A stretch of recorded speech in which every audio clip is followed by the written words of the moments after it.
আসন্ন ঈদুল আজহায় এবারও খুলনা অঞ্চলে কোরবানির পশুর সংকট নেই, তাই দামও ক্রেতাদের নাগালে থাকার আশা করছে প্রাণী সম্পদ অধিদপ্তর। খুলনা বিভাগে এবার চাহিদার বিপরীতে প্রস্তুত হচ্ছে বেশি পশু। অন্যদিকে এবারও জোড়াগেট পশুর হাট পরিচালনা করবে খুলনা সিটি কর্পোরেশন। খুলনার প্রতিনিধি আশরাফুল ইসলাম নূরের তথ্যচিত্রে শেখ মোহাম্মদ জুয়েলের ক্যামেরায় ডেস্ক রিপোর্ট। ঈদ আসবে, সাথে ক্যাশব্যাকও আসবে। নিজের বা প্রিয়জনের জন্য কেনাকাটায় এবারও নগদ পেমেন্টে পাচ্ছেন দারুণ ক্যাশব্যাক। তাই যাই কিনুন, পেমেন্ট করুন নগদে। খুলনা বিভাগের 10 জেলায় 10,79,449টি কোরবানির পশুর চাহিদার বিপরীতে 14,46,809টি কোরবানির পশু পালন করছেন খামারিরা।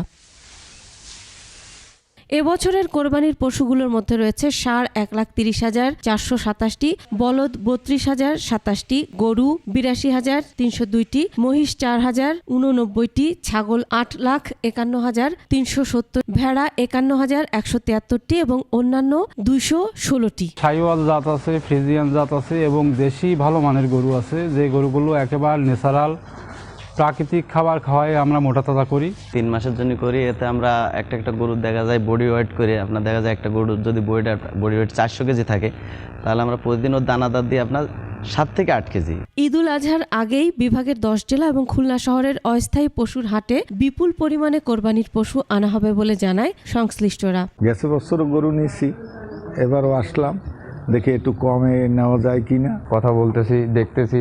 গত বছরও অবশ্যই এখান থেকে গরু নিয়েছিলাম।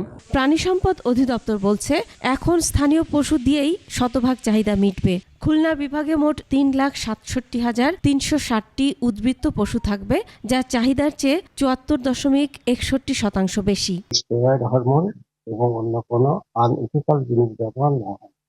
খামারিরা সেভাবেই সচেতন হয়েছে এবং তারা দেশীয় পদ্ধতিতে স্থানীয় খাবার খাইয়ে গরুগুলো লালন পালন করেছে। এদিকে খুলনা বিভাগের বেশ কিছু এলাকায় গবাদি পশুর হাট বসতে শুরু করলেও কেনা বেচা সেভাবে শুরু হয়নি। অন্যদিকে পরপর 3 বার দরপত্র আহ্বান করলেও কোনো সাড়া না পাওয়ায় এবারও জোড়াগেট পশুর হাট পরিচালনা করবে কেসিসি। আমরা সিটি গভর্নমেন্টের মাধ্যমে অলরেডি 4 বার টেন্ডার আহ্বান করার পরও কেউই পশুর হাটটি মানে টেন্ডারে অংশগ্রহণ করেন নাই।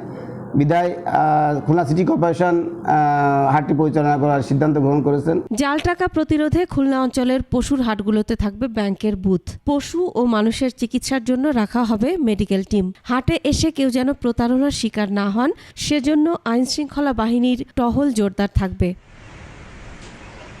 Masum আলিসা, desk report, 21 television.